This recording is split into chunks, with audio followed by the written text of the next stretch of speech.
Olá, gente! Tudo bem com vocês? Vanessa Rudinick passando aqui na sua telinha para a gente conversar sobre inclusão.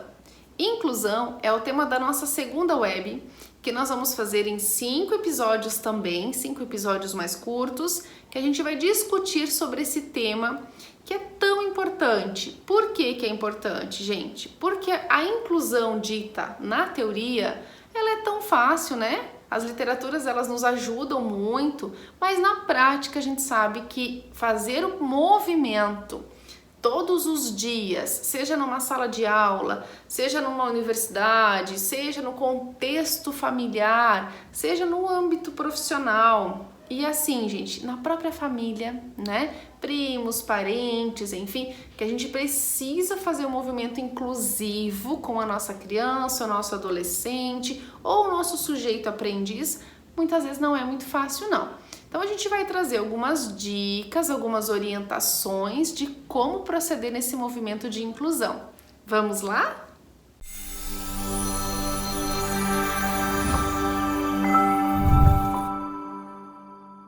Gente, quando a gente fala em inclusão, o que é que vem na nossa cabeça? Antes de mais nada, né?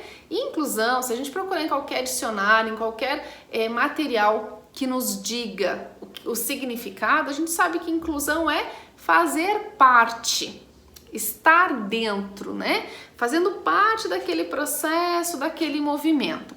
Então, como é que eu faço parte, ou que eu quero que o meu aluno faça parte desse projeto, desse movimento, dessa prospecção diária numa sala de aula, num consultório, na família, sobre incluir?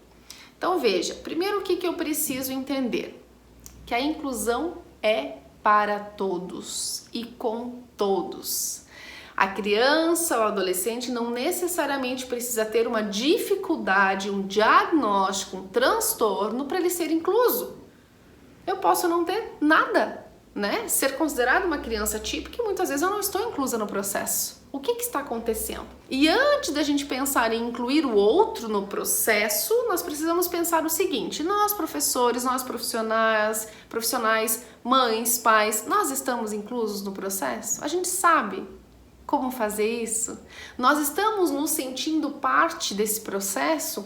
Ou muitas vezes eu estou numa turma com algumas situações que eu preciso trabalhar a inclusão, mas eu não me sinto inclusa na equipe, eu não sei, eu estou deslocada, eu não consigo. Então você não está incluso também. Lembrando que a inclusão é de todos e para todos, então eu também preciso fazer parte. Esse processo também é meu. E com isso, tendo feito a tomada de consciência desse movimento inclusivo, aí sim eu vou fazer a prática da inclusão com quem precisa.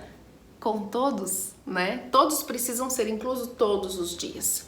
E aí vem a nossa reflexão. Como que a gente faz isso? Antes de a gente pensar, então, a gente já entendeu o conceito, a gente falou do movimento que todos precisam estar inclusos.